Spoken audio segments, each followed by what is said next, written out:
Welcome to another episode of the Limitless Life podcast. I'm your host, Kyle Smith.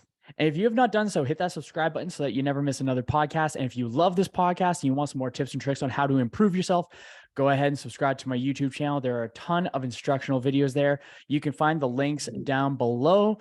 But for today, I have a very, very special guest. His name is Steve Roemmich. Steve, welcome to the show. Man, thanks for having me on. It's gonna be fun. My pleasure. So Steve here is a fantastic fellow, good conversationalist, articulates himself well, has a lot of deep insights. And before we got onto the before we started recording, we were just going down rabbit hole after rabbit hole. And I think a common denominator that I found for both you and I, Steve, is that we really want to bring more goodness. You said, I really liked it, was you want to become a vehicle of service. And I think a common denominator is that we both want to be of service somehow. And I'm actually just excited to shoot the shit with you on this podcast so that we can just like have conversations and questions and kind of go from there. And I'm just really pumped about it. Yeah, me too, man. Yeah, talking about that service is one of those things where it becomes strange because it challenges everything that we're kind of taught to believe. And, but I think all the things that we do in our culture, like all our values and virtues kind of lead to that. Like, what's the point of being strong if you can't serve? What's the point of having, to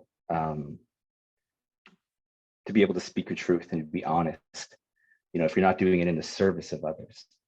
Like, no one wants to be, like the example, the richest man in the graveyard and all that stuff, the gifts are to be given. And so I really enjoyed kind of tangentially speaking with you beforehand, and I'm excited to be here, man. So that's fantastic. Yeah. So there's a couple things that we were chatting about before, and as a heads up, folks, we're probably going to go on a couple tangents because we both have a lot of cool, I think a lot of pretty neat perspectives. And once again, the thing that I think is really at the base of it is just being a decent human being, and the pursuit of being better, self-improvement, and then in turn the people around us get to improve as well. And yeah, man, I think it's so cool. Like, there's so many things that we were talking about. where to enter. Yeah, exactly. Well, I think one of the best ways to enter is, how do you actually calibrate and gauge yourself as a good person? Like, what does that even mean? And so how do you structure your life in a way that you can get your hands on that question and kind of get into it? And so I've always looked at, we were talking earlier about numbers, and I think like the number 4 is a great way to gauge ourselves. So I always look at it like health, wealth, career, and finances. Like, that's an easy way to kind of track, like, where's your life at?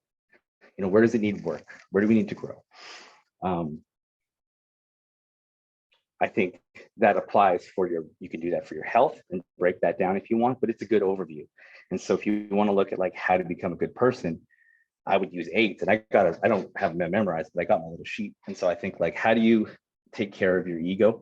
Like, where are you at with your ego, your livelihood, your ability to take income, your relationships, your community, your beliefs, your financial situation, your body, and your spiritual life, which is the softest word ever, but I don't know a better word to talk about it. But it's how you experience your spirit, that, the thing that speaks up when you get pushed down, that fight. So I think those things are a great place that you can actually like kind of gauge yourself, number yourself 1 to 10, see where you're at, and then you can further inquire with questions. So. I completely agree with that, because then it takes a little bit more I think the hardest part is the being honest with yourself in such a heavy topic. Like, people don't want to approach, I certainly have been this person many times where I just never wanted to approach the person that I was in order to become the person that I wanted to be, because it's difficult and it's hard and it sucks to tell yourself how much you suck in a particular area of your life. It's true. Yeah. But so, did you always kind of feel that potential within yourself? Yeah. Like, I'm like I feel it in my gut where, because Kendra asked about it too, so we had a conversation, but I feel in my gut, and I can remember for the longest length of time where I was just pulled towards, like I just knew, I was just like, I think it was, I think I called it ambition or drive. Now I just call it like, I call it my compass. So that feeling Interesting. is actually a compass. It's a way of directing the highest probability of success, right? Yeah. But I've always had that. I, for as long as I can remember, I've always wanted to provide. I wanted to be of service, and then the way I've been of service has just become more fine-tuned the more self-aware I've been in the way that I want to provide that service. And what is the purpose of the service? Mm-hmm. Right? It's not service just the sake of service. It's not saying yes to tasks and helping people when it's in, or when it's out of alignment of the service that I want to provide, that I feel innately, where I think that there is a way to I'm also just curious as to like what the best person or what the best version of a person is as well, or what characteristics, what traits. And I think when I'm talking with people, or like how we're having a conversation, there's enlightening moments on for both parties where it's just like, oh, I didn't think of it that way. Yeah. But it's really helpful. But I've always been drawn to some sort of like help service kind of thing. And I think I find it to be a creative outlet as well. So I have a neat little combination where it's a creative outlet to be of service, because then um, I get to, I don't know, I find myself to be a fairly creative person, and I get to create something from nothing. And there's something about the idea of helping someone create the best versions of them that I find to be so fulfilling. Mm. Yeah, it's interesting. I think that's most likely where you and I are like kindred spirits. It's like, because I've known like since I was a kid, that's just something that I just naturally am pulled to. It's funny you mentioned a compass, because I think about like a North Star. Like it's just my North Star that stays up there all the time. And after a big shit, am I allowed to say shit? Oh You yeah, allowed you can to swear. swear? I don't mind. Okay. Okay. Fuck People on shit. Okay, get Facebook out of might here. get upset or something like that. That's okay. That's Okay. okay. The message is pure anyways. Yeah. So after like a bad breakup, or a big shit storm in life, when the dust settles, that North Star is always there. It helps me kind of like, okay, that's the direction I got to go. That's what keeps me disciplined. That's what keeps me like exercising and focusing, and just taking care of myself, because I know that like if I'm not right, I'm no good to anybody else. And I think humanity as a total is a sum total of all of us. It's not just one person driving the ship. We all are. And so it's like, okay, well, if I could take care of you and you can take care of our neighbor, well, we can have an agreement, and we can work forward that way.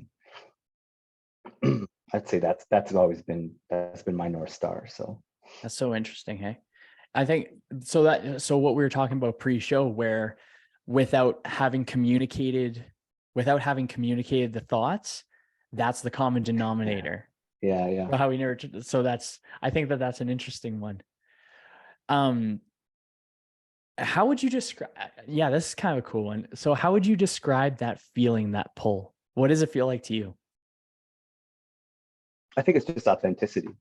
Mm, mhm. I think, and not that everyone has that. I think everyone has the innate human response to help others, just because we're tribal people.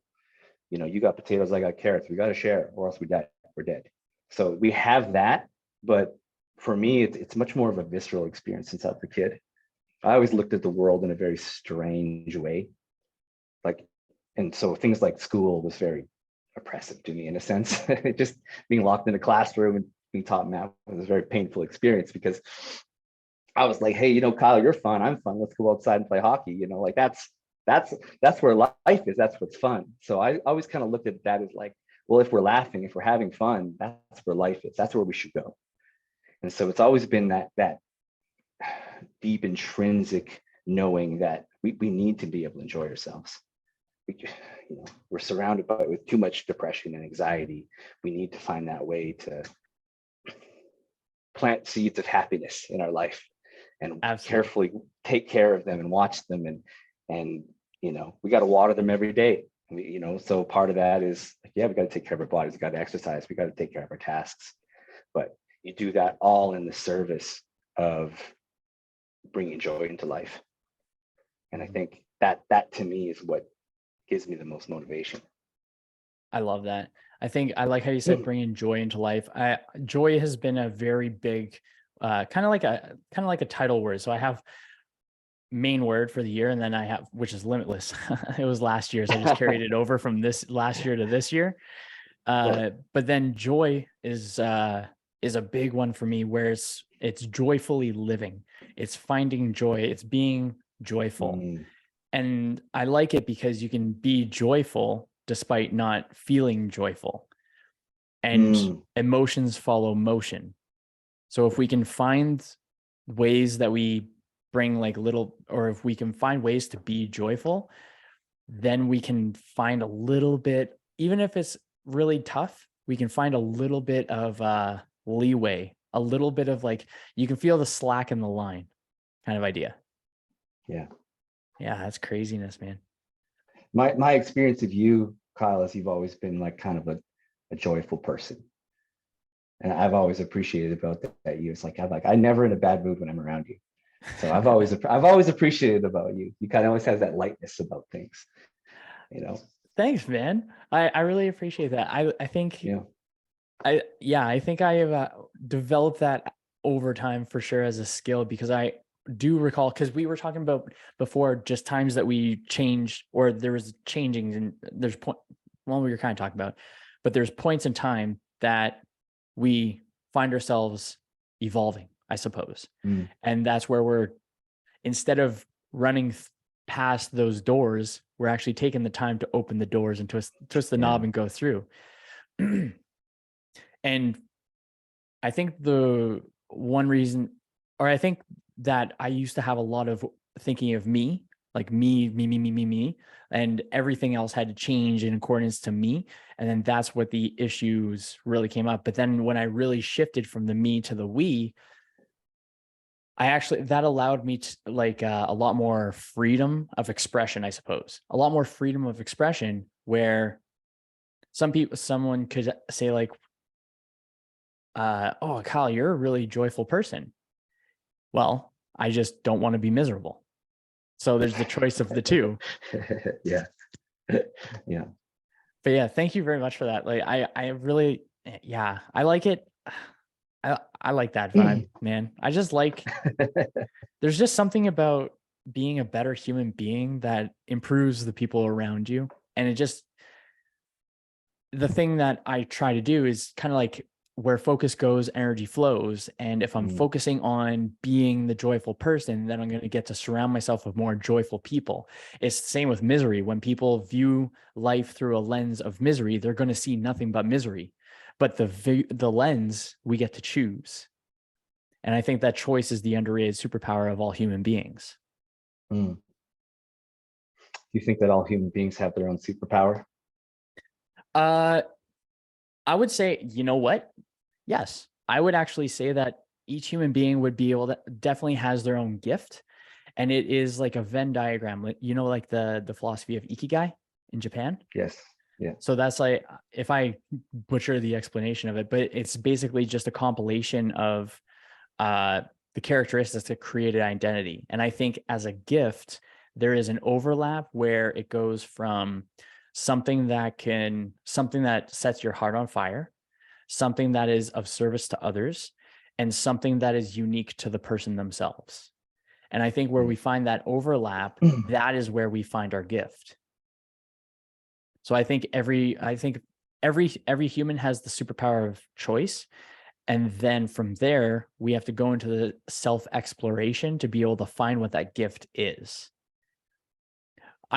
For myself, like reflecting on it often, I would say that, or I like to think that one of my gifts is the uh, just the desire to understand people. So I just get to ask questions. Now, it Mm. wasn't always that way, because I'd talk to someone and then the advice monster would come out, and then I would just be telling people to do this rather than asking them questions to understand their situation in more context. So now that I'm coming from a place of curiosity and a place of we and a place of good intentions, I think intentions play a huge role. Like the Yeah. difference between good intentions and bad intentions is I think that like that one's such a smooth one where there's a little bit Yeah. more peeps wanting to have like a gray area kind of thing, but that just makes it really tough. Yeah, I don't even remember where I was going with that one. Oh, so yeah, so it's Well, just oh yeah. asking questions. I think that would be my gift where I enjoy talking with people. Some people don't enjoy talking with people, but I found a spot where those things kind of overlap and now we're here.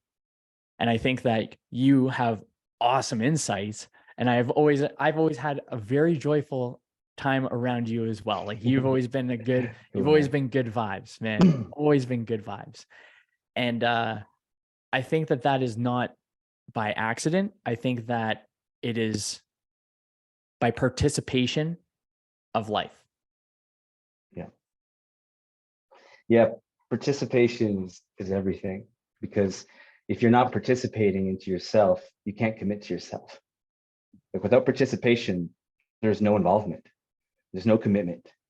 They go in together at the same time. So like if you want to get involved in your life, you have to commit. And if you want to commit to bettering your life, I hate saying bettering your life because we're not broken.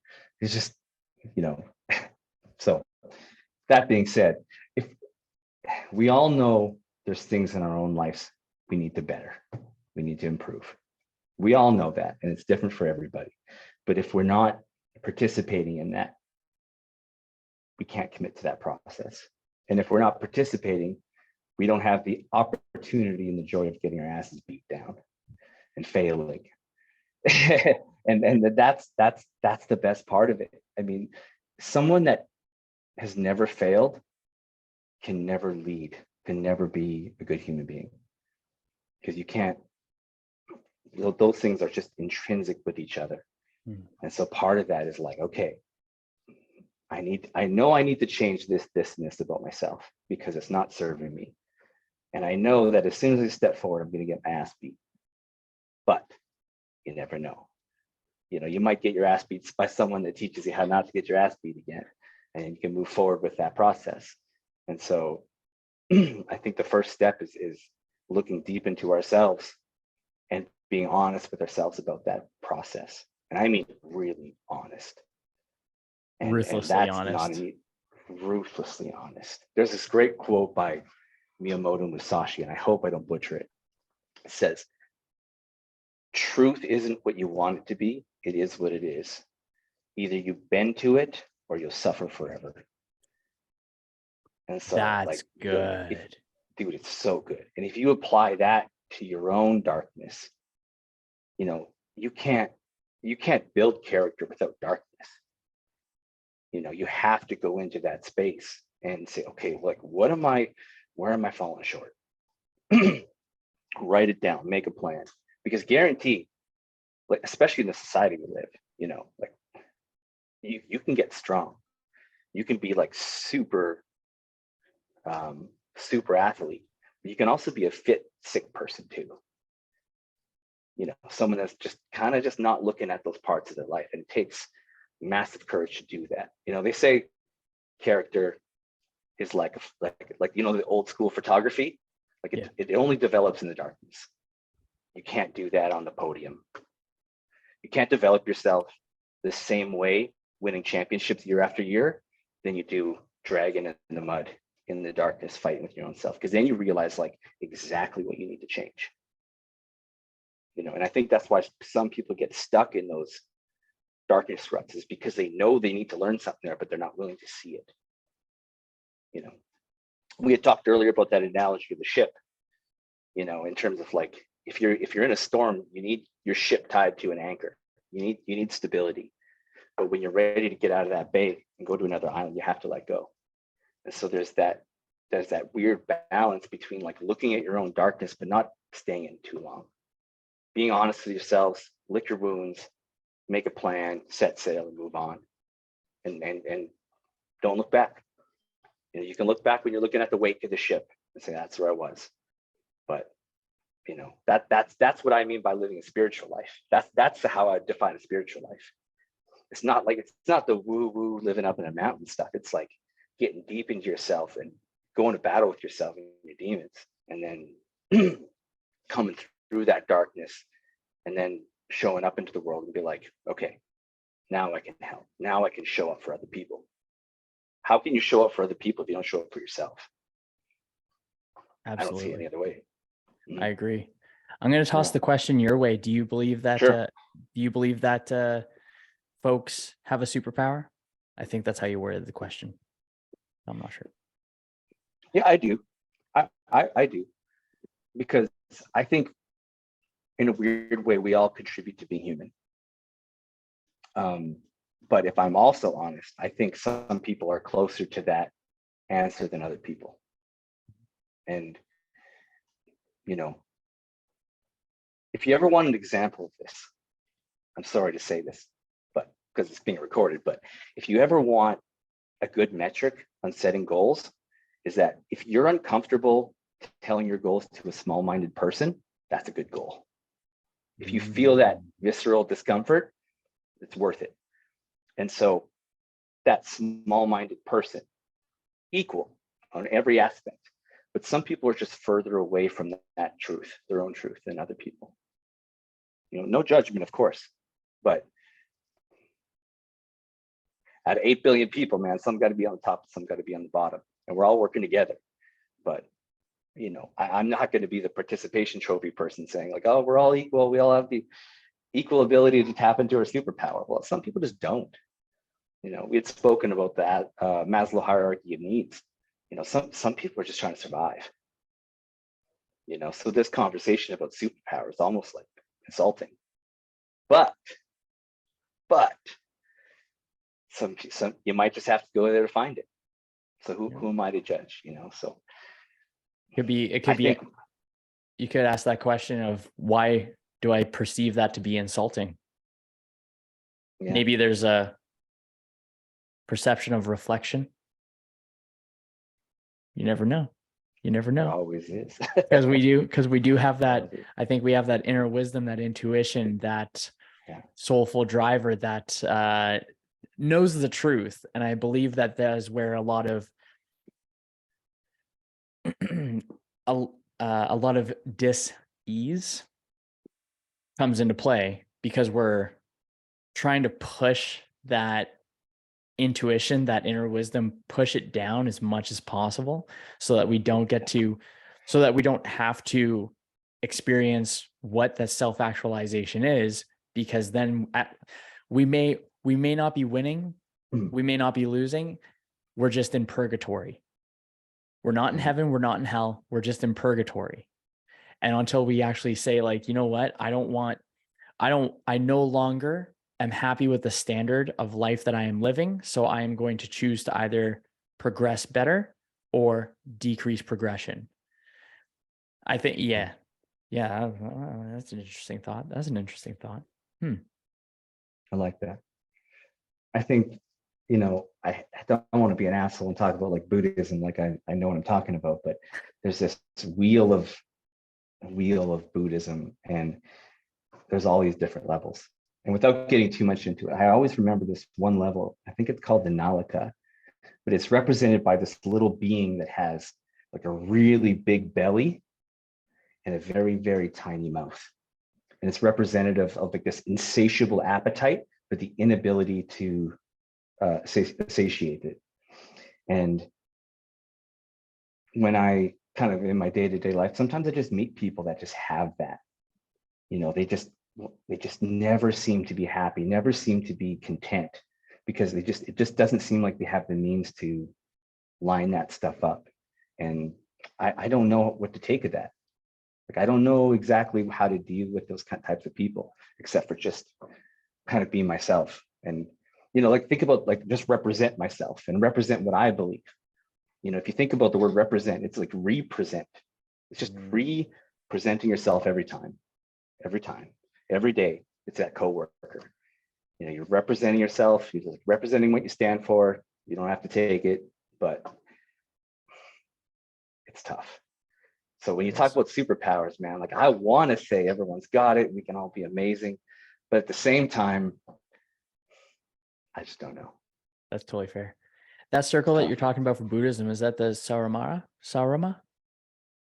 I forget what it, Samsara. samsara? Is that what it is? That's why I don't want to sound like an asshole talking about it because I always mess it up. Oh, that's okay. I can sound like the I think so. asshole. Perfect. Yeah. All right. Nice. Mhm. Samsara. I messed it up twice before you got there. So that's pretty sweet. That's so Fair enough. interesting. So how is it that you actually found yourself coming about uh this incarnation of Steve, like learning, developing? How did you find yourself surprising yourself with the person that you became or are becoming? Mm. I don't know, man. I on one level, I always kind of acknowledge the fact that I was kind of like a weird kid. But like I didn't look at it as weird. I looked at it as like normal. Like I think playing road hockey up front of your house every day is fun. It's normal. That's the way it should be. Staying inside on a computer, not my thing. Like I've never owned a television in my life, ever. And I don't miss it at all. Sometimes like people recommend like a movie I got to see, fine, so be it. I'll watch it on a laptop. But I just think that I've always made choices outside of what the normal was. Not because I knew better. It's just I knew that if I go down this path that everyone else is going on, everyone's sick and miserable. And I didn't want to be sick or miserable. So I didn't know the way to go when I was young, but I just knew it wasn't that way. And I had a couple pivotal points in my life where something just woke up in me. I started to travel. I started to read books. I started to just consume information and people in a sense, because I started to realize that people, when they write something down or when they speak, it's an externalization of who they are. You really Mhm. see who the person is if you really listen to what they're saying, and not just the words, but how they say it and all that nonverbal stuff. And I was just always so fascinated by that. And so there was a couple of moments that I started to just kind of click into that, dive into it. And a couple of trips to Asia really opened me up to the way that they think over there. And it completely shook me apart. It took me a good 10 years to really put myself back together and orient myself in a way that's more balanced. Because you grew up in the Western way of thinking, and it just makes so much sense. That's just what you're indoctrinated into. And then you go to the East and you see how certain parts of their society functions perfectly with no police, with no law, with none of that other stuff. And you realize that I realized that there's this beautiful harmony that we could all experience when we have freedom, maybe independence. Mhm. Independence, like independence in terms of like our capacity to act. Not freedom versus discipline versus freedom, like the Jocko thing, but in terms of like independence and our availability to act, like responsibility, our ability to respond to a situation. And that empowered the shit out of me. And so when I came back, I realized that I'm like, okay, like there is a middle way through this. And I just have to kind of like ask myself the right questions, surround myself with the right people, and read books and talk to people. I mean, I think that I can't remember the saying, but it says, "Fools ask themselves questions that have been answered 1,000 years ago in books." So why I was like, why am I not diving into that stuff? I can save myself decades of pain if I do that, and that's kind of like what brought me into this place. Mm. Yeah, That's some good. vicious self work as well, I would say. Vicious Yeah, self-work. I love it. yeah, Oh, that's fantastic, man. yeah. I find that there's oh, my microphone's loud. I find that there's I put it as it's either going to be by choice or by chance that individuals are going to deep dive into change. And I'm Mm, more of a proponent of choice rather than chance, because choice is at least within our power for the most part. And then chance is going to be significantly less in alignment with us, or yeah. we might find ourselves by chance in a significantly worse situation that was completely preventable. And then that's the only opportunity that we view as the time to change. But when, when I started thinking from a place of, uh, choice, that goes back to like choice being the superpower of human beings. I'm a lot more mindful of the choices that I'm making on a small scale in order to find that Goldilocks zone where it is the balance, like what you were talking about, where it's kind of like you're just it's like the analogy of a river. Some people are trying to swim upstream. Some people are just trying to hold on to a boulder, while others are just going with the flow of the river and then taking little pit stops along the way. Yeah, I think that's, and choosing to find that Goldilocks zone where you're in alignment, you're being of positive service to others, you're able to own the darker sides. And I would say it's kind of like Carl Jung style, where it's like shadow work integration, where you're just taking like the darker parts where you're not exactly the most stoked about, and then you just understand that character, that person, that persona, and then try to have that sweet spot of combining it so that there is at least an internal harmony, where it's not going to be, I think the internal harmony is kind of the common denominator for that, is when we find that, then we're tuned, there we go, like music, we're tuned, our frequency is tuned, there's not sporadic ups and downs. And when we can find that Goldilocks zone of not too hot, not too cold, there's going to be less resistance into getting whatever we want out of life. Well, yeah, that's a little bit of a tangent on that one. Hmm. Sounds pretty good to me. Sick, sick. So how do you teach that to somebody? Like, how do you put what you just said about balance into somebody's hands where they can apply that to themselves? Because it's So, it's it's one it's one thing for us to talk about balance. mhm. It's my whole issue with the spiritual community, shadow work and stuff. It's like my shadow work is better than your shadow work, and it becomes this Mm, bullshit. It just is absolute rubbish, because what's really true is that one person closing their eyes and going to themselves.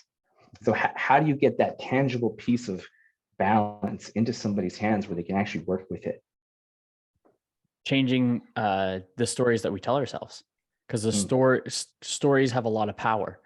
And the most powerful stories are the ones that we speak to ourselves. And that's why language and speaking to ourselves is so important, because whether we say we're a piece of shit or we're an absolute rock star of life, we're going to be true on either or. And the way I try to teach it is first focusing on the intention of it. So is it good intentions or ill intentioned? And so, for example, I can just, it's bringing up the mm, idea, okay, so you know what you want, are you behaving congruently? So are you behaving in the way that is in alignment with who you want to be? And then bringing the awareness of who told you the story that you have to do this, that you should be this, that you must do this. And I think in finding that balance, it's taking those stories that are not our own and rewriting them in a way that benefits us first. And then we can actually show up for others more. So mm, let's say, for example, people that feel like they're obligated to take care of family members. I like to input the narrative that they may feel like their family needs them. And of course, it's going to vary depending. I'm just using this as an example, but they're completely capable human beings.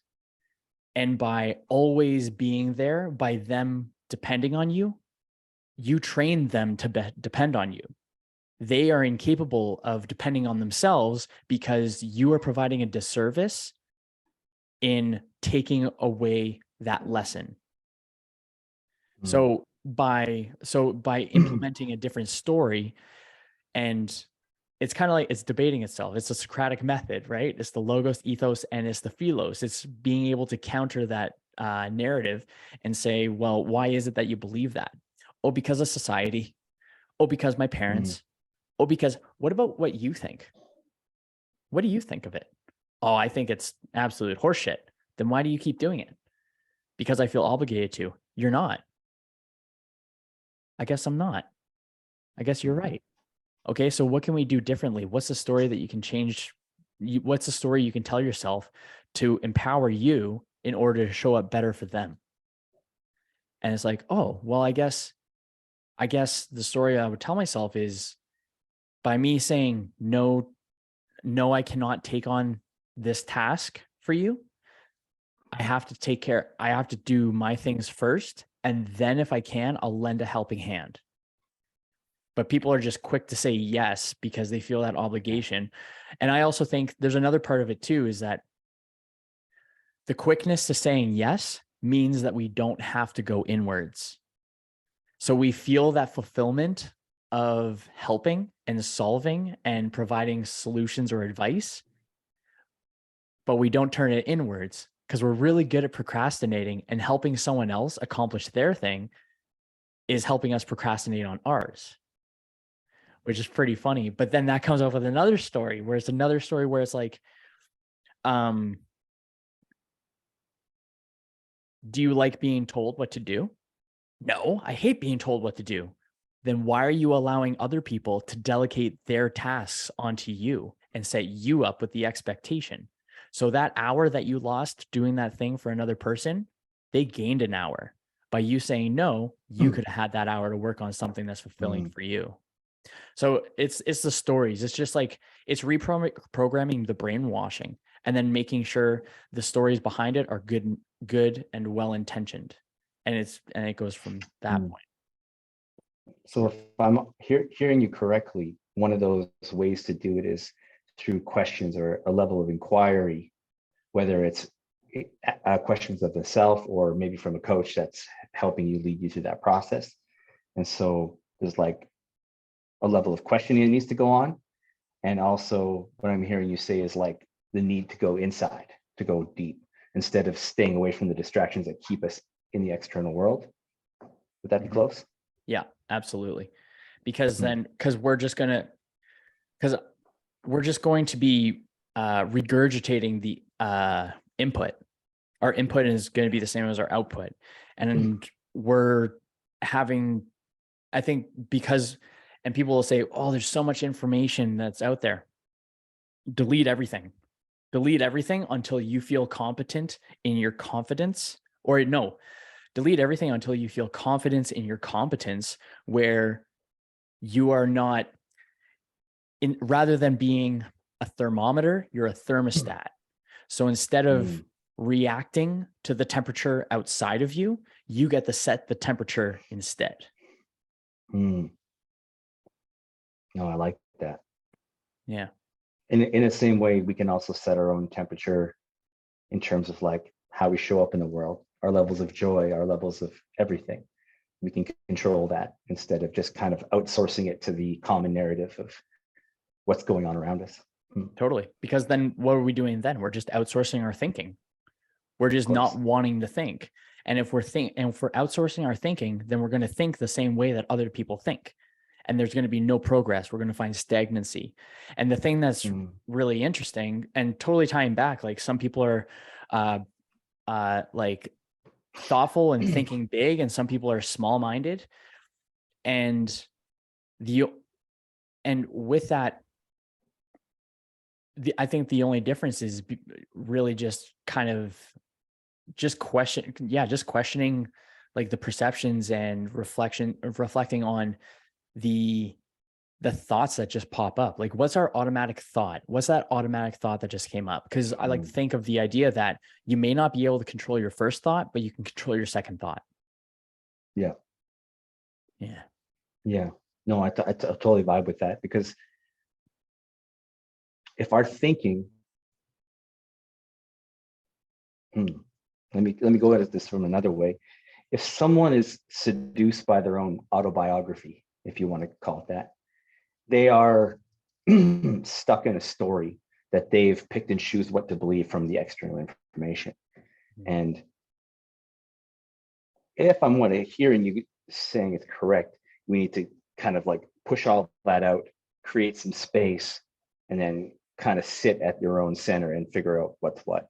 And I that has to be very scary for a lot of people to consider, because we don't know what's down there. We don't know what that thing is. And so how would you kind of like assist somebody, or even just suggest, encourage, I don't know, someone through that process? Because we live in like the busiest world, and we create such a busy world around us too, appointment to appointment, place to place, thing to thing. How do we create that space? I think it has to be implemented consciously, where it is something that we hold to a standard that we are required to meet. And it's keeping promises to ourselves. So I don't think it takes it doesn't have to be anything in depth. It's just giving the period of time. I call it a white noise walk, most likely. So if someone goes for a 20-minute walk, it's a white noise walk. Don't bring your phone, don't bring anything. All you have is your thoughts. And that's Mm, an opportunity for an individual to be able to go through it. Or not go through it, but to just like think. And it's yeah. interesting because some people might wonder like, oh, well, what do I think about? Whatever comes to mind. Just go with the flow of things, because our brains want to recycle things too. We only have so much we only have so much cognitive load that we can take on, but we're trying to overflow it. And now we find ourselves caring about things that we don't give a shit about. But it's also we're judged if we don't know something about something that's trending, when really no one is obligated to care about things that they don't care about, because then it's just adding unnecessary misery into our lives. Uh, Yeah. so I guess Yeah. setting the intention of, if someone is fearful of going deep into like their thoughts, then I kind of think of it like The Conjuring, where there's Valak, the nurse ghost. I think it was The Conjuring, but there's the nurse ghost, and in the movie, I forget the main character's name, but the way that she found that she could defeat the ghost was by learning the name. And I think we make things that are really huge in our minds, but when we find ourselves turning to face it and then we name it, then we have power over it. So that's the main point for the Conjuring analogy, is Mm, she had power over Valak because she learned the name of the demon. When you learn the names of the demons, you have the power over them. yeah. It's kind of similar to choosing to be a bison rather than a cow. A bison, when they see the storm coming, they run towards the storm, right? Because they know that the sooner they run towards the storm, they're going to be on a nicer, it's going to be much nicer on the other side. Cows will they'll run away from the storm. And what they find is that cloud is still going to follow them, but they end up tired. So then they stop, and then they end up miserable in the rain anyways. So I think it takes that moment of just a second, just 1 second of courage. And courage is a courageous person is a person that is willing to do the thing despite the fear.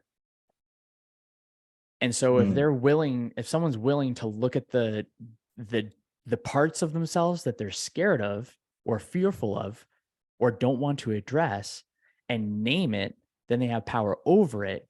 And then mm, we find ourselves able to dig deeper into that and then reframing it, coming up with a new story, a new narrative. And then I kind of think of it like character design. Like if life's a video game, what's the character design that you want to have? It's an RPG game, right? I'm just one of those coaches that are on the side. I'm just one of the peeps that pop up out of the blue, and I provide a resource that's going to be able to fast track progress. mm. So it's just the willingness to learn, have the guide, face those fears, and then just not turn into such a big deal. I think we just turn Cool. things into big deals when they're really not. Yeah, I completely agree. Can I share a You experience I had at so absolutely. I went to a 10-day silent meditation retreat. And so it's 10 days dead silent, no talking, no writing, no reading, or nothing. Just wake up at 4, just times of meditation throughout the day, foods and provided. So all I had to do was show up and follow this plan. And I was scared shitless to go because I was like, dude, I don't know if I could do it. So I obviously I had to like face that. So I went, and one thing I learned is that once I got rid of all the distractions, or once they got rid of all the distractions, um, I found my mind searching for any kind of distraction. Like I found myself reading the ingredients on my toothpaste, like as it just needed something. And then after that, part of the process is while you're sitting there meditating, if you are anxious, you say, oh, I'm feeling anxious. That's anxious. That's anxious. Okay. If your legs are kind of like want to move around, it's like, oh, I'm restless. Okay. That's that naming that you're talking about. And I found that after, and for everybody, it's a little different, but they say like 4 to 5 days in, it just lets go. And there was this amazing clarity that came after that, where it was unbelievable. We could talk about details later, but one of the things that came from that is almost like that opportunity to say like, okay, like, who do you want to become? In a sense, it's like now that we're empty, now we can see with clarity. And what I found, my personal experience, if you ask me, Steve, what do you want to become? I would say 90% of my answers are coming from my ego. In that space, from that emptiness, what came was more like my intrinsic nature is just to become who I am. I don't have to work at becoming who I am. I just have to let go of all the bullshit.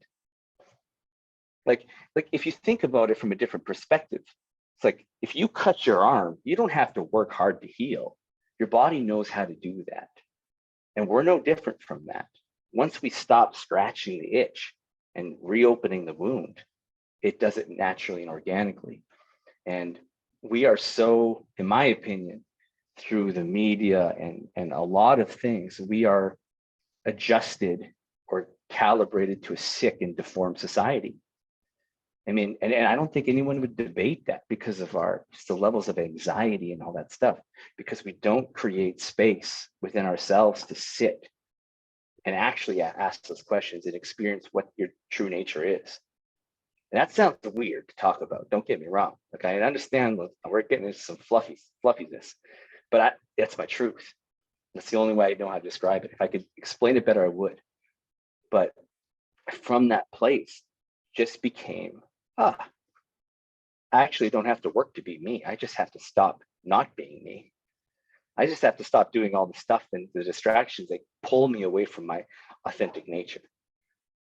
And then once you're in that seat of your authentic nature, if you want to call that, you don't have to work to be of service. You don't have to work to love your wife. You don't have to work to do all these things. It just comes absolutely natural.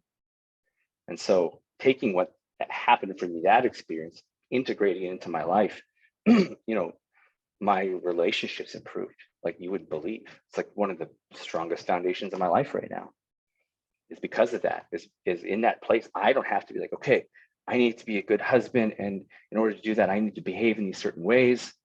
I can just show up and say, okay, what do you need? Just be available, just be empty, be open. I often tell my wife to her chagrin, but I just tell her, I'm like, I don't want to be a husband. I don't ever want to be your husband. I don't want that bullshit. I just want to be with you, and that's it. Mm-hmm. And so from that place, it's so much easier to deal with the complexities of life. Because it's not this like, okay, I have to take care of you, but then I also have to behave in accordance to other people's belief of what a husband should be, or a friend, or a brother, or son, whatever the thing is. You don't have all these parallel things. And that's where I believe we get trapped up the most, is we've been indoctrinated, and we've also bought into all these alternative ways of living. Like, look at discipline. Discipline's the best one. Who doesn't want to be David Goggins? he's fucking awesome. But at the same time, like if I went full David Goggins, I guarantee my relationships would fall off. You know, like there's other parts of myself that would be punished in a sense. It would just fall apart. So, you know, my biggest question is, how do we take that spirit of David Goggins and put it into the tasks that we do and just go full out, commit. But when we're done them, walk away, come into your relationship, your friendships, and use that same intensity and be like, how can I serve you right now? Like, what can I do to make this better? You know, and that to me is a question that is life affirming instead of, you know, life protracting. Nice. I like that. I like that quite a bit. So after the 10-day tangents, dude, I'm freaking all about it, man. Yeah. Don't be. I love it. I think it's fun. It's exciting. It's exciting learning and just hearing different perspectives and just going in. Well, I think this is the cool thing about it, is when you get to have cool conversations with cool people or interesting people, then you get to have a personal experience rather than what I view a lot of us having as a personalized experience. So let's say, for example, I think that real life is very similar to social media in this sense, where when we're searching, whatever we're looking up, actually, this is a cool way. Let's say whatever is on our news feed for whatever social media is because we're checking out those things the most often. Which means there's no counterpoint. There's no challenge to the perspective. So it is personalized. It is not there to help better us. It is there to go along with what we're just seeing and believing. So there's no personal component to it anymore. Yeah, it's brutal. Yeah, so that's that. Oh, sorry, go on. No, go for it. I think you're probably going to have a cool tangent on this one. I have a question afterwards about the 10-day retreat, but yeah, sure. Go for it. Sure. It was cool when you said that, because I guess if we're only looking at, in your example, the social feed, you know, it's only affirming what you're already thinking. And like I said at the beginning, like if you and I have the same opinion, one of us is irrelevant. So it's like, we don't need more people with the same opinions. We just become a bigger echo chamber. And so, you know, it comes back to this saying, and I think I get it right. I think it was Seneca. He said, true knowledge is a state of being. True knowledge isn't a thing that we can own and flex on our friends. It's a state of being. And I think that state of being allows for different people to have different,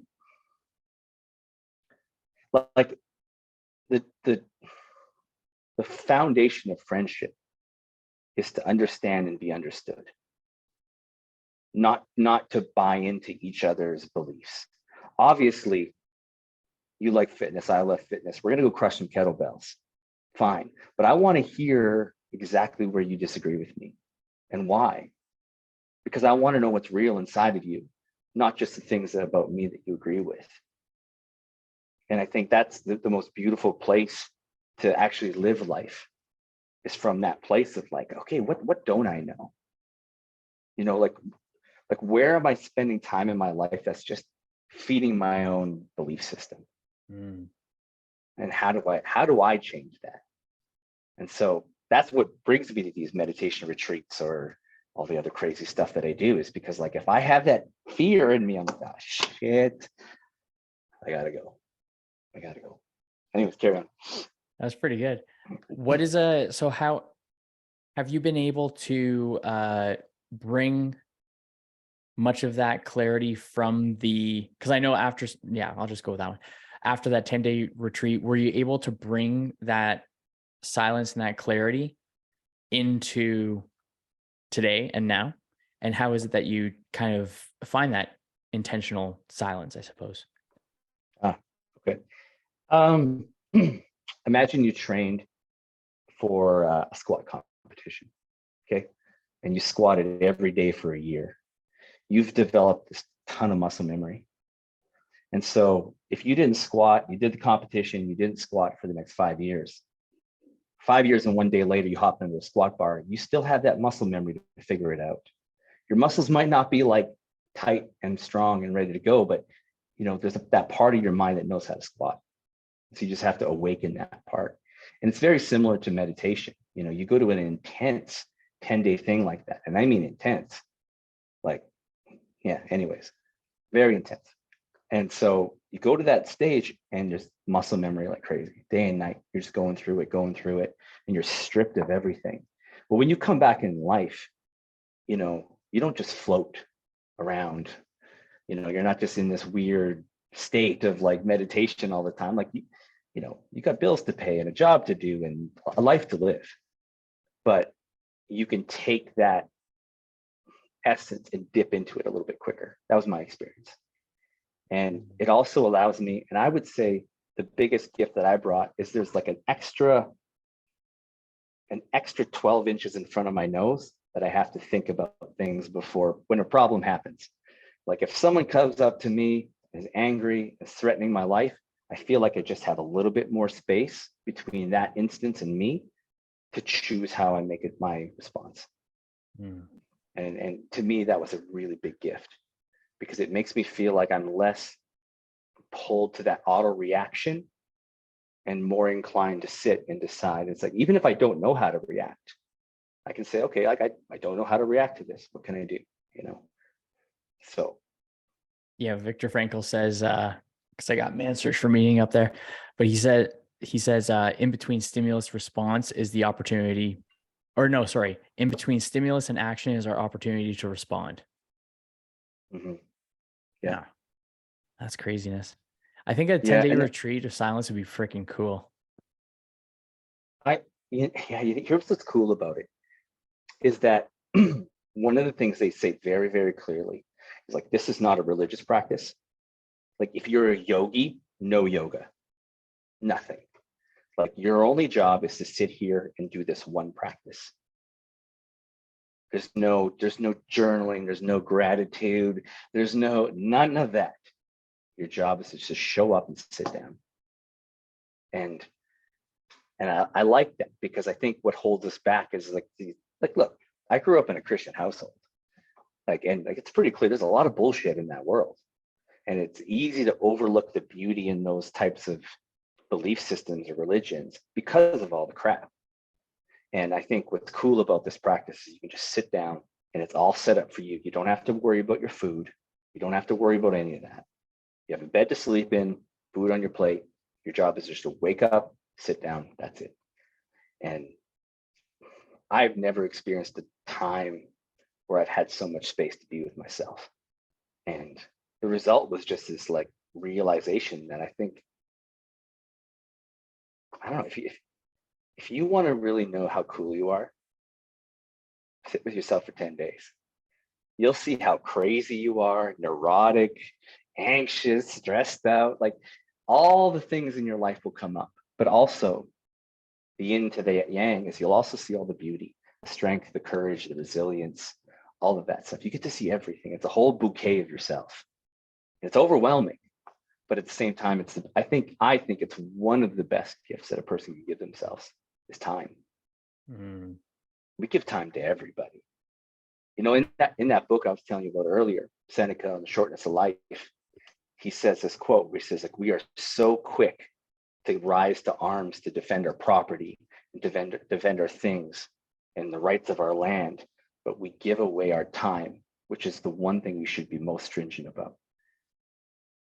We don't defend our time. We don't defend the one thing we can never get back. But we fight for a door ding on your car and insurance claims and all this shit. So it shows you like where our priorities are skewed. If we were to defend our time in the same way we defend our stuff, it would really reorganize how we flow through life. There would definitely be, I think that there would be a much better flow overall. Yeah. It'd be a little less rocky. Yeah. Some people like it rocky though. I know I did at some point. That's true. Yeah. Yeah. Honestly, like Rocky's good. I like thinking of it like I want to be in a manageable speed wobble. A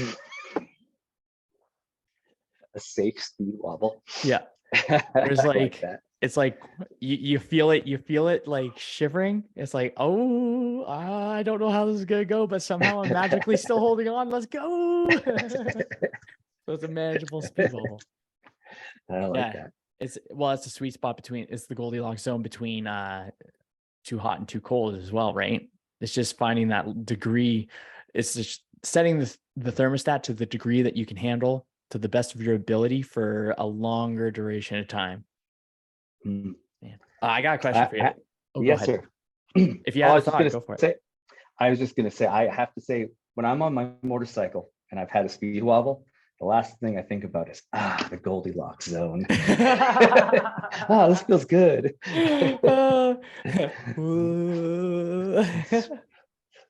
Anyways, So go on. one of my favorite questions to ask guests is and it's pretty cool. There's been a lot of pretty cool questions or answers from it, but what is, and we may have already touched on it actually, but what is something that society generally cares about that you do not give two shits about, or do you just do not prioritize?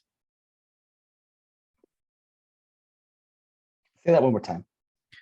So what is something that society cares about that you do not? Mm.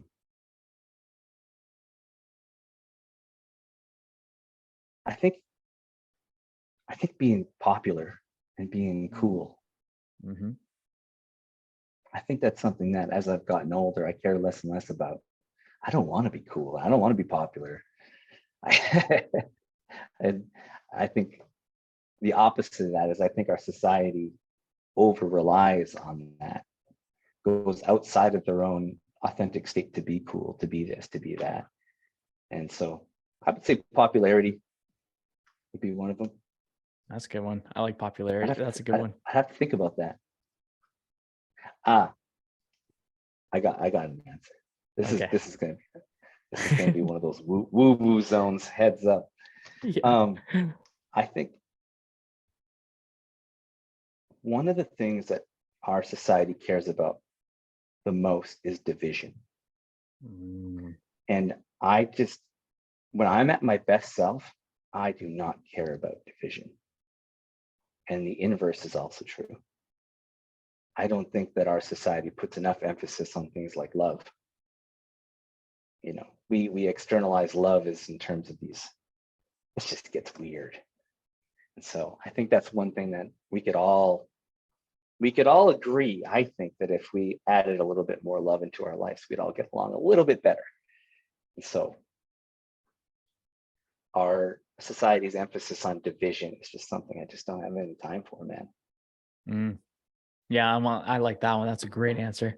I like division. Or not like actually like division. I like that as an answer. Yeah. I like to actively participate in dividing people. Trolls. Yeah. Yeah. No, I love that. That's a great one. I could not agree more with the part with love. I think I like the idea of leading with love. And if you're leading with love, then, and it could be internal or external, but yeah, when we get to lead with love, then we interact with love. When we interact with love, then the people around us feel love, and then they express more love. It's like pay it forward, right? It's reciprocation. It's like if it's just in any ripple, we have a ripple effect on the people around us, and some people may find themselves without people around them and wonder why, but they're not leading with love. People that are leading with love can draw people towards them just because it's something that feels good. Like people feel seen, cared for. They know that there's going to be there's just good vibes, right? I have on my board over there, good vibes make for great guests. I like that. I like right? that. And That's one of my favorite. Oh, go ahead. Go for it. Please. Go for it. Okay. Yeah, I was just thinking, I was just gonna keep on going with the tangent there, but going with that part where it's just when leading with love, then it feels good to love, but people want to receive love before they're willing to give love, which then goes into ill intention because it's in a scarcity mindset rather than abundance mindset. And when you're in a scarcity mindset, you're thinking of me, not we. When you're thinking abundant, then you're thinking of we and how to develop as a whole, I suppose. Hmm. There's something there. Yeah. When you're 100% right when you say you got to lead with love, because if you want to trust, if you want to be trustworthy, you have to trust others first. You know, if you want generosity in your life, you have to lead with generosity. You can't just expect everyone else to start, you know, and that's really uncomfortable for males, especially. I find it's like, you know, it's easy to talk about bro love and stuff like that. It's because it's kind of like at the halfway, but it's also difficult to explain to another male who's really in the masculine and not willing to soften a little bit, to tell him like, hey man, like love is the goal and life is that journey. Mhm. And if you can really embrace that truth, it allows that person to soften from within, which if you can soften from within, you can actually create space for actually people to be inside of you and to actually enjoy being with you. Mm. But it's not at the expense of strength. You know, when you soften into love, you actually get stronger. You know, you develop more empathy, you're more compassionate, like you just become this fireball. And that's the one thing I love the most about this topic, is that number one, people don't want to talk about it because it just sounds fluffy. But if anybody has ever started a relationship and felt that infatuation, there's this energy around it. Even if infatuation is a little bit delusional, like you only see the good sides and not the downsides of that person, you know, but you have to admit there is that energy. When you first with somebody, it's new, it's fresh, you feel alive, you can stay up all day thinking about them all the time. But we fall into these relationships, we fall into love, but then we start a relationship or we start a friendship. That's so boring. We forget that this journey is continuing to surrender and let go into ourselves and finding more of ourselves. And part of that is like falling into our minds, strengthening our minds, allowing to cultivate a better mind, but also your heart and your gut, your intuition, integrating all aspects of ourselves for a more wholesome experience. I mean, if our eyes, ears, nose, and mouth are considered sensors for the outside world, you know, you could consider our heart or whatever and our gut as sensors for our inner world. And if we can sensitize to those sensors in the same way we sensitize to our hearing and our seeing, we can get a more comprehensive stance of where we stand. You know, more of a comprehensive of like, okay, like you can just be more honest with yourself and more honest with other people. And then if you have to deliver a hard truth to your friend, you can deliver a hard truth with love instead of with petulance. So Nice. I think this topic is the version one of ourselves that we need to work on, because everything else attached to it gets better. And it's the hardest thing to do. It's the Yeah. hardest thing to do because it's the scariest. It's like people are trying to make all the things around that better to avoid just doing the one thing that makes all of that better. It's like I forget what the job title is, but for logging, when you have the logs going down the river, Yeah. sometimes they jam up. So there's an occupation where there's this one fellow that will come in and then he'll say like that log right there. And then they'll remove the log and then it has the flow going again. People would Cool. rather put in the effort of trying to move all the other logs rather than that one log of love Yeah. because it's uncomfortable. It's very uncomfortable, Yeah, but so everything's interesting. tied to it.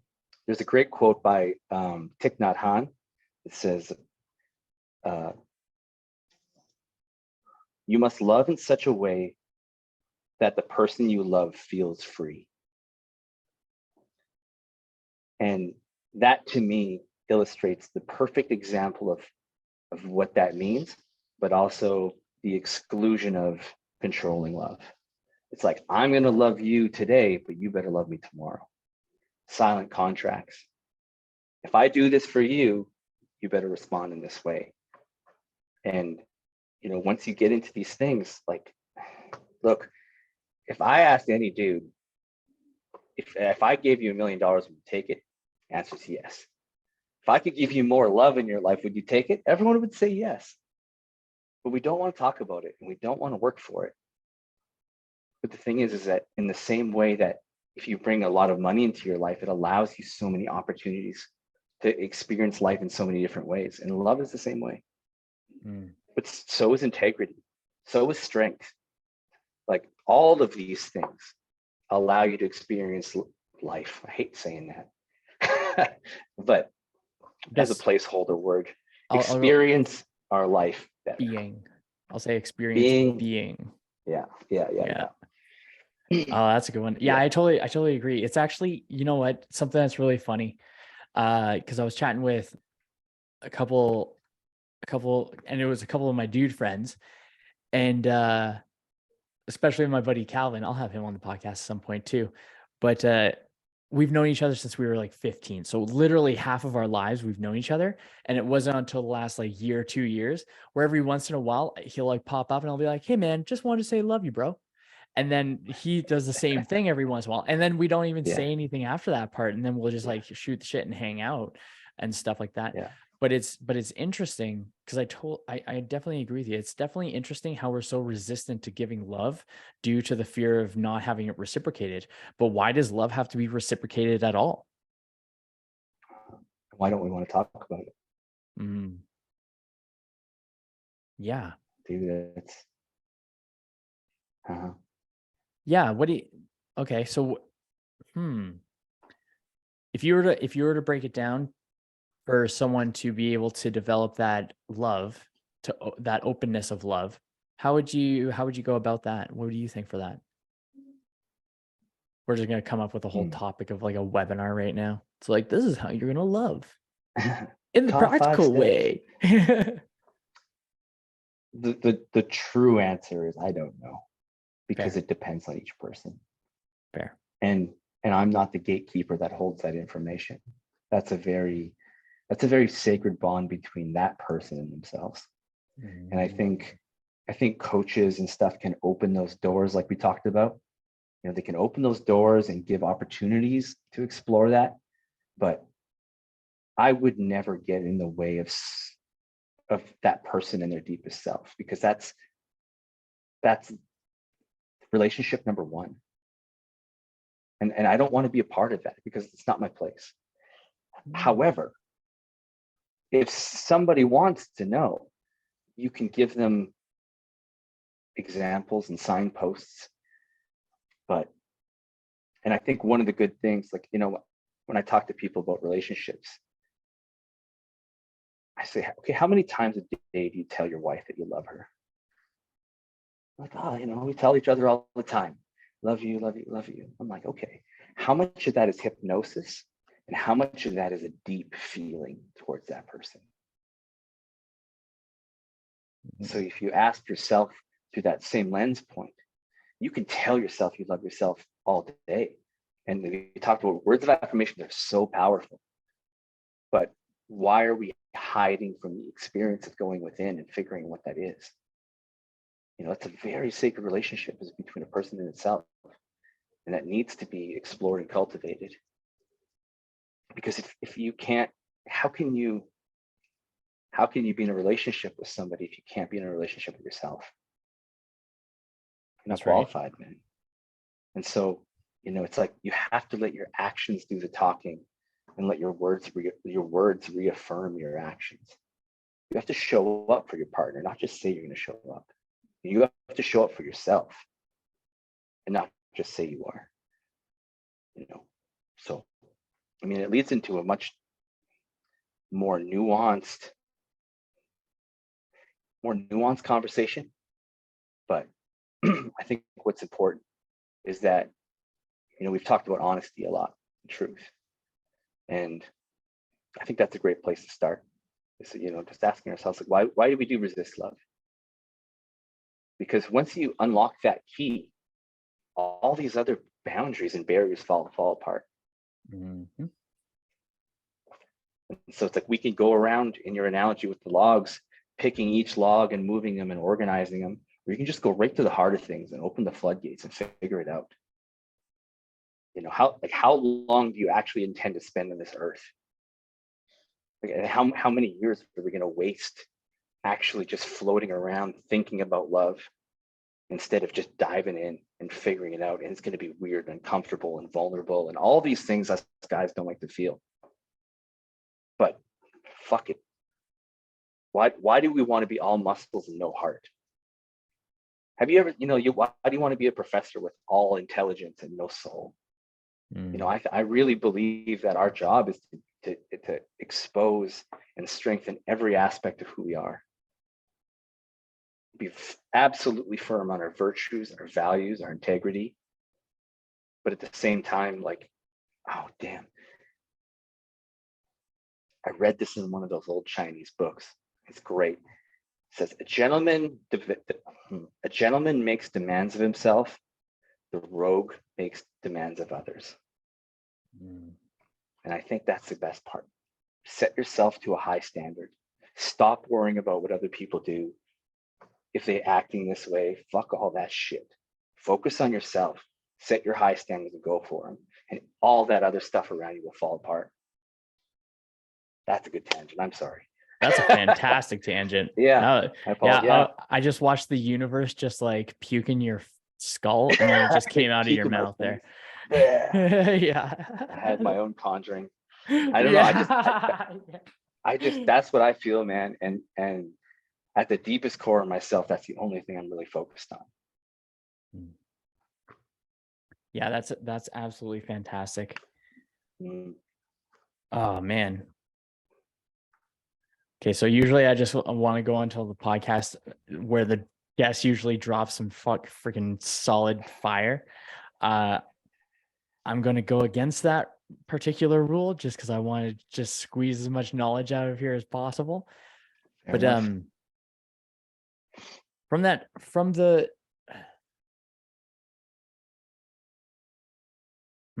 Honestly, I don't even know where I can go with that one. That was a freaking good tangent, dude. It's a very good tangent. It just happened. Yeah. You just had a Anchorman moment where you just came back and you're like, where am I? Whoa. I don't know. Yeah. You just won the debate. What? It's hard for me in the sense that is exactly how I feel. And I mean it. That's just the way I've learned to see the world and myself in this world. But the challenge for me is, how do I convey that to people in a way that they have their own choice? Like, guaranteed there's people like, they're like, this guy's fucking nuts. Totally fine. But if there's a piece of that resonates, I don't know how to offer that in a place that, what's the point of knowledge if you can't use it? Mm-hmm. Mm-hmm. There's no point. It's just verbal masturbation. So we have to be able to just actually get our hands on this stuff.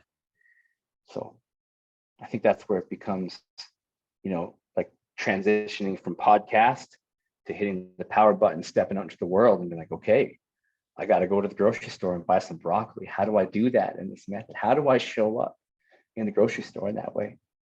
And I think that's the struggle. I think that's the struggle worth living, Yeah. Just coming up with those little tasks, little by little, build up, accumulate, get the momentum. I like the idea of thinking of your heart as a bucket, and the idea of scarcity, or if you're searching for love from a point of scarcity, then you're trying to allow others, or you're trying to receive love from others by filling up your heart bucket with their love. When we find love from abundance, where we have put in the effort. And this is the one thing that so the question of how would someone be able to incorporate more love? My idea for that one would be accumulate so much undeniable proof that you love yourself by taking action on the things that you want to do, so that you have congruence. The only reason that we don't believe that we can love ourselves is because we don't actively participate in the act of loving ourselves. And then we're just taking on the love. But then when we find that internal intrinsic abundant love, where then we find ourselves filling our heart bucket up so much that we are overflowing. And that's the overflow of love is what the other people can get. Yeah. Yeah. And it always begs the question, it's like, how do you actually know what you need to do to love yourself? Like, how do you actually know these things? Because everyone's so different. And even I know when I look into myself, like, let's just say I'm in the gym, one day loving myself is just realizing I'm not feeling it, drink some water and go home. But the next day it's like, I'm not feeling it today. And I double down, I sweat my bag off, just run myself ragged, and I get out of that workout. I'm like, man, that was awesome. So it's just there's a wisdom in knowing which way to go with that. And that's where the relationship is it's not just a rule, like top 5 things to love yourself. It's an active participation in that process, saying, hey, I did this today and it felt good. Why? Like, man, I helped out my coworker when they didn't need help. Why did that feel so good? Well, these are questions worth exploring. And I think it lays, those questions lead to that blueprint of like your own unique style of loving yourself. If I say loving myself one more time, I'm going to shit my pants. Yeah. It's probably enough. For the folks, for the folks listening, go through this podcast again, have a shot every time. Yeah. It's going to be a good night. Yeah. Absolutely. Yeah. Okay. So definitely going to leave it there, my man, because that was a fantastic knowledge bomb to drop. I really appreciate how much we talked about love and how important love is. And I think that there totally needs to be a lot more love, and nobody can deny that. There's no way in hell that someone could say, no, there's enough love. I think we're good.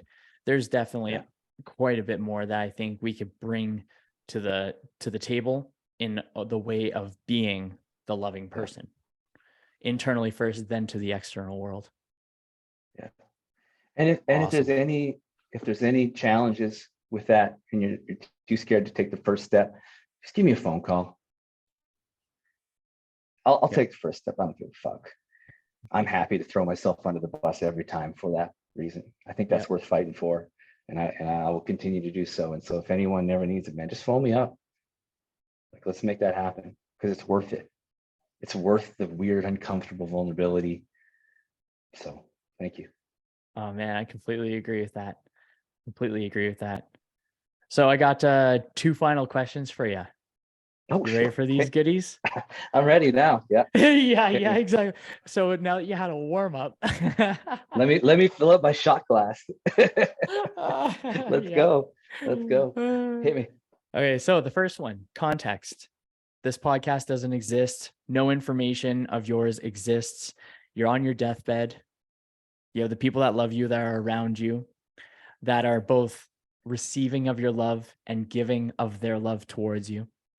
2 shots. Boom, boom. Yeah. What is the one piece of advice that you want to pass on to the people? You're on your deathbed. I'm on my deathbed. We're getting into cliche zone here for sure. Fair. I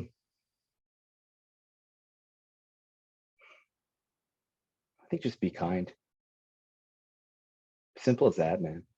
Be kind to yourself, be kind to others.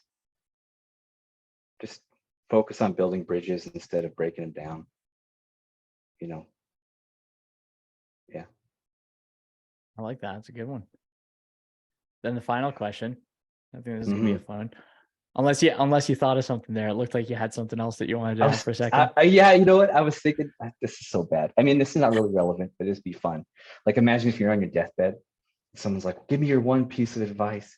And you just said, like, just remember, bees don't go around trying to convince flies that honey's better than shit. And then croak. Yeah. What the fuck? Sorry, it's like, that was it. Oh, that was it, man. That's so funny. Yeah, that'd be a good one. Just go live your own life, man. Yeah, that's all I was thinking. I like it. And then the final question. So This one's a little bit of a new one, so I just switched it up like 3 episodes ago. But Okay. so the best version of you, Mhm. the highest version, the higher Steve, the the role model, the best version of you is sitting next to you. What advice would that Steve give current Steve for this season of your existence, of your life? Just tell me to chill the fuck out. When, dude, honestly, when I'm at my best, I like to think of it like calm is contagious. You know, like this is one thing they teach in a lot of the Eastern traditions is that all water eventually flows to the lowest point. So just sit in the valley and relax. Everything comes to you in time. So just be patient, calm the fuck down. And I know when I'm not at my best, I'm running around chasing, working like a madman. And so that's my personal self work is to just learn to calm down, hang out in the low spots, and eventually everything that I need always shows up anyways. So that would That's be the advice I fantastic. give to myself. That's good shit, dude. I really dig That's a it. good question. I like that Not bad, question. eh? Not bad. Yeah, I've been playing around yeah. with some questions. It's good. Still getting the flow. Yeah, it's good times. So, yeah, for the folks listening, that's what I got for you today. Where can people find you, Steve, in case they want to reach out and talk about love? You know what, man? I actually don't know. I got Instagram, but I don't know what my name is Perfect. on there. We'll So figure it out at some point. we'll have to put that on some show notes. Like Yeah. reach out to Kyle and get my phone number or something. Yeah, Um, exactly. Yeah, that's hey, exactly what we'll do. man, I actually don't know what it is. I It's okay. apologize. I'll put them in the I don't show really. notes. No big deal. Perfect. That's definitely. Beautiful. So, folks, if you love today's episode, please do me a favor right now. Share it on your Instagram stories and tag me with my handle at Warrior Body Kyle. Tell me about how much Steve is awesome. And yeah, tag me in your stories at Warrior Body Kyle. This is one of the ways that you help us grow. Until next time, I hope your day treats you as good as you look.